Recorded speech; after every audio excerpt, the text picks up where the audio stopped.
2 মাসের ব্যবধানে কতখানি চেঞ্জ। এই জায়গায় যেই জ্যামটা লাগতো, উফ, এরা আমার রিজেক্ট করে দিছে, তাই আর আসা হয়নি, আর ঘুরেও তাকায়নি। পুলিশটা চিন্তা করলো যে ধরবে কি ধরবে না, দাঁড় করাবে না, না দাঁড় করালো না। এখন বাজে 8:55, মানে 9টা। তো ভাবছিলাম সকাল সকাল রওনা দেব, কিন্তু সেই লেটেই হয়ে গেল। আমি অলওয়েজ লেট লতিফ। ঘুমাইছি অনেক রাত করে, তাই ঘুম থেকে উঠতেও লেট। এখন লাস্টে রেডি হয়ে বের হইতে 9টা বেজে গেছে। তো রওনা দিলাম কুষ্টিয়ার উদ্দেশ্যে। আর আজকে খুব বেশি ভিডিও করব না, জাস্ট কিছু কিছু ক্ষেত্রে হয়তো বা ক্যামেরাটা অন করতে পারি, আর সেগুলোই আপনাদের সাথে শেয়ার করব।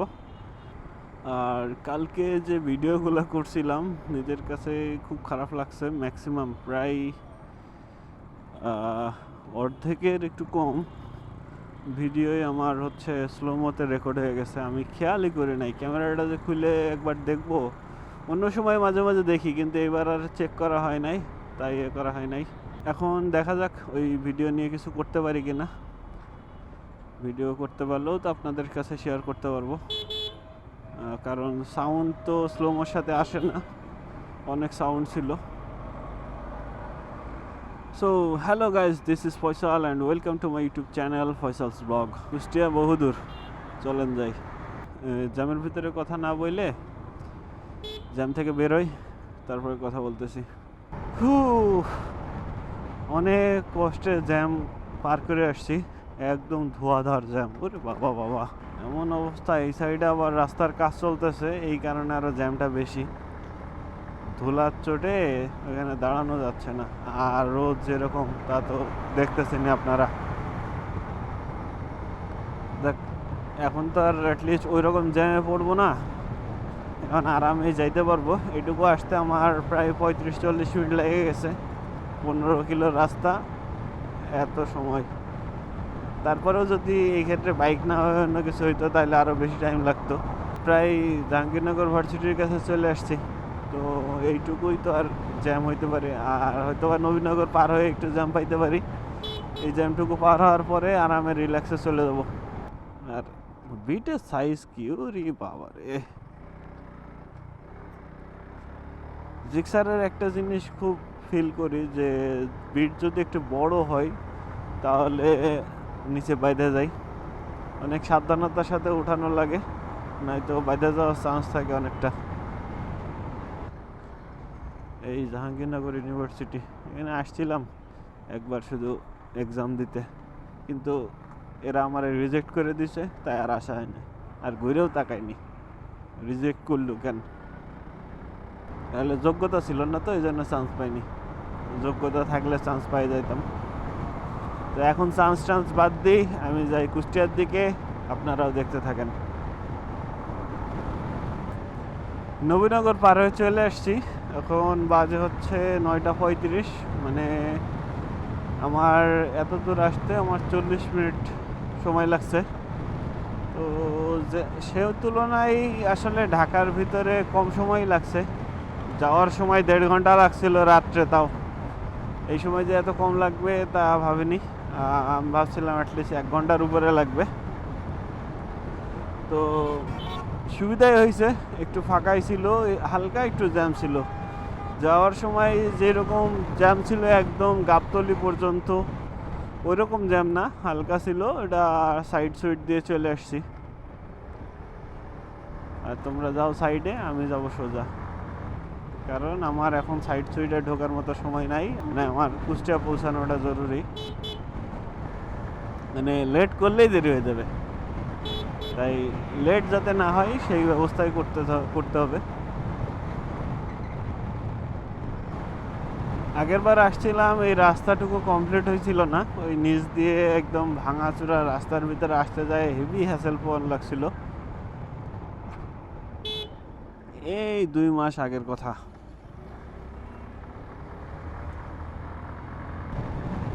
মানে 2 মাসের ব্যবধানে কতখানি চেঞ্জ। এই জায়গায় যেই জ্যামটা লাগতো, উফ, একদম টানা লাগাই যেত। ধামরাই সড়ক বিভাগ, মানিকগঞ্জ, তার মানে এটা মানিকগঞ্জের ভিতরে পড়ে। তো এখন যদি কেউ জিজ্ঞেস করে আমি কোথায়, কি বলবো, মানিকগঞ্জ নাকি ধামরাই? মানিকগঞ্জ। এখন আছি হচ্ছে মানিকগঞ্জে, মানিকগঞ্জ শহর পার করতেছি। সময় এখন হচ্ছে 10টা 2, মানে আমি 1 ঘন্টা গাড়ি চালাচ্ছি। এখন পর্যন্ত কোনো ব্রেক নিই নাই। ব্রেক নেওয়ারও দরকার আছে একটা, কারণ একটা না গাড়ি চালাইতে গেলে একটু বেশি কষ্ট হয়ে যায়। দেখি সামনে যাই কোথাও একটা ব্রেক নেব, একটা চা খাওয়া দরকার। কি ভাই, দেখা টাকা কিছু নাই, শুধু সামনে ঢুকাই দিলে হয়ে গেল। এই যে চলে আসছি পাটুরিয়াতে। এখন দেখি কোন ফেরিতে যাওয়া যায়। আর ক্যামেরা বন্ধ ছিল, সত্যি বলতে মৃত্যুর মুখ থেকে ঘুরে আসছি। মানে এত ভয় পাইছি, আমার মানে গা হাত পা থরথর করে কাঁপতেছিল। আল্লাহ বাঁচাইছে। যাক, অন্যদিন তো ফেরি পাইতে লেট হয়, আজকে মনে হচ্ছে তাড়াতাড়ি পাবো। যাক, আজকে লেট হবে না, অ্যাটলিস্ট। টিকিট নিতে হবে।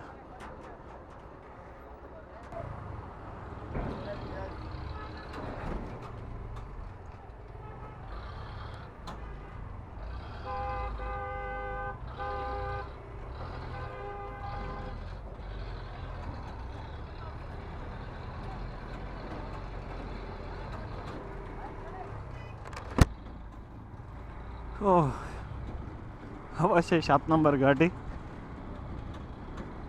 না সরি 6 নম্বর ঘাট। আজকে একটু অন্যরকম হয়েছে, 6 নম্বর ঘাটে দিয়ে আসছি। তাও প্রায় আধা ঘন্টার বেশি লেগে গেছে।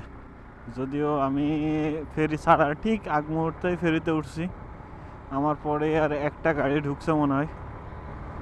আর ফেরিঘাটে একটা ইনসিডেন্স হয়েছে, কিন্তু ক্যামেরাটা অন ছিল না, তাই ভিডিও করা হয়নি। অ্যাকচুয়ালি আপনাদের ব্যাপারটা জানাইতে চাই।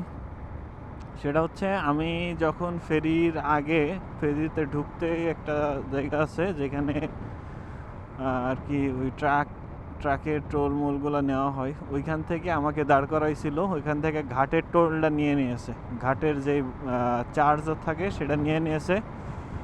আবার যখন এইদিকে আসছি, আমি ফেরিতে ওঠার আগে আমি বললাম যে টিকিট দেন, সে আমার থেকে আবার ঘাটের চার্জ নিয়েছে। এই নিয়ে একটু কথা কাটাকাটি হয়েছে। মানে আমি বললাম যে আমার কাছে টিকিট আছে, তারা অলরেডি ঘাটের চার্জ আমার থেকে নিয়ে নিয়েছে, বাট সে কোনোভাবেই আর কি ওই টাকাটা কম নিল না। আর আপনারা যখন টিকিট করবেন, অবশ্যই যেইখান থেকে টিকিট করবেন না কেন, অবশ্যই ঘাটের চার্জ এবং ফেরির চার্জ দুইটাই একসাথে নেবেন। আলাদা নিলে আমার মতো হ্যাসেলে পড়তে হবে। টাকা কয় টাকা বেশি নিল সেটা ফ্যাক্ট না, কিন্তু দুইবার নিলে এটা তো অন্যায়। এই জন্যই বলতেছি, আপনাদের কাছে রিকোয়েস্ট থাকবে যে যখনই টোলের টাকা দিবেন, তখন দুইটা টিকিট একসাথে নেবেন, একটা করে নেবেন না। একটা করে নিলে দেখা যাচ্ছে এদিকে এসে আবার দেওয়া লাগতে পারে আপনার।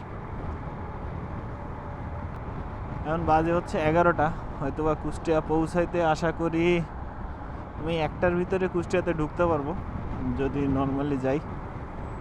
আর আমার এমনিতেই ঘাটে পৌঁছাইতে আমার 1.5 ঘন্টা মতো সময় লাগছে। এইখান থেকেও 1.5 ঘন্টা লাগার কথা, তাও আমি 2 ঘন্টাই ধরলাম। 2 ঘন্টার ভিতরে ইনশাল্লাহ আমি কুষ্টিয়াতে ইন করে যাব। তো চলেন যাই।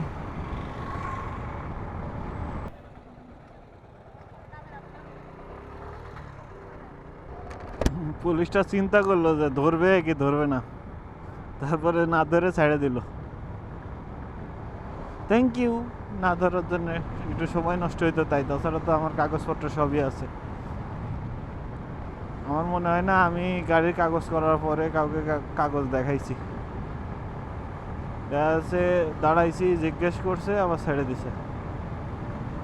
এই চলে, তাছাড়া যে চেক করবে সেরকম কখনো চেক করে নাই। কাগজ পাওয়ার আগে একটু ঝামেলা হয়েছিল, সেইখানে সব কাগজ ছিল না আমার কাছে, তাও লাস্টে রিকোয়েস্ট করার পরে ছেড়ে দিছিল।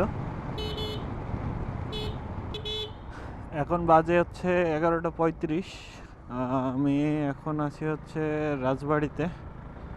রাজবাড়ি, হ্যাঁ, মুরগির ফার্ম সড়ক বিভাগ রাজবাড়ি, এটাকে মুরগির ফার্ম ভবানীপুর। আচ্ছা, সে যাই হোক। ও কাকা, মুরব্বি রক। এখন কথা হচ্ছে একটা জায়গায় দাঁড়াবো, চা খাওয়া দরকার। চা খেয়ে আবার রওনা দিব। দেখি সামনেই কোথাও দাঁড়াবো, না দাঁড়ালে হবে না, দাঁড়াইতে হবে। কারণ হচ্ছে ফেরিতে উঠেও, ছোট ফেরি ছিল, চা খাইতে পারি নাই, ওইখানকার পরিবেশও ভালো লাগছিল না। এই জন্য এখন কোথাও দাঁড়াইতে হবে। একটানা রাইড করছি, ফেরি থেকে পার হওয়ার পরে প্রায় 10, 17, 27, 30 কিলো মতো রান করছি। তো এখন একটু দাঁড়ানো জায়েজ হয়ে গেছে, নিতম্ব টিতম্ব সব ব্যথা হয়ে গেছে, তাই একটু রেস্ট দরকার। দাঁড়াবো একটু, দেখি, মানে পার হয়ে যাচ্ছি খালি, দেখার সঙ্গে সঙ্গে পার হয়ে চলে যাচ্ছি। এখানে দাঁড়াবো, এখানে দাঁড়াবো।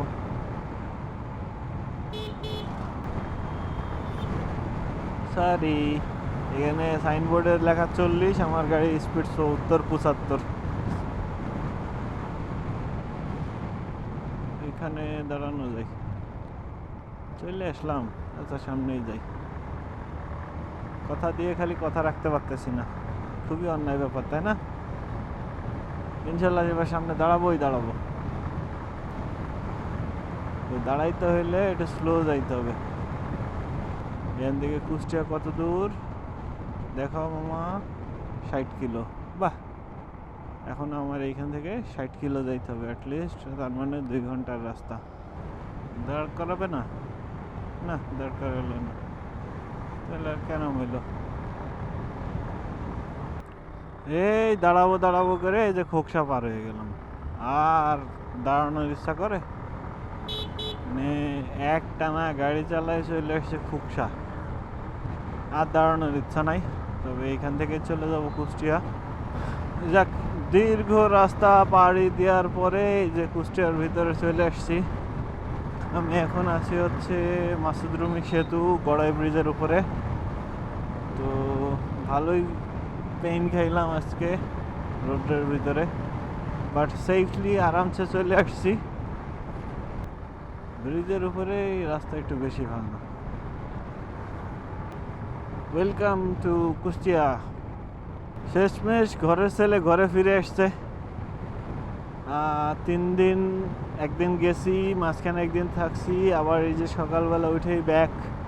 প্রচুর কাজ পড়েছিল কুষ্টিয়ায়, এই জন্যই তাড়া ছিল আসার, তাই চলে আসলাম। ঘরের ছেলে আবার ঘরে। তো ভিডিওটা এখানেই শেষ করব, আর আগাচ্ছি না। তো দেখা হবে আবার পরবর্তী ভিডিওতে। একটু পরে যান, গাড়িটা চলে যাক।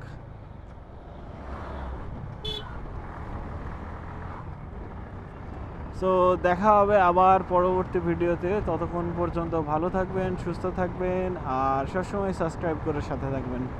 সো ফয়সাল এখন আসে, টাটা, বাই বাই।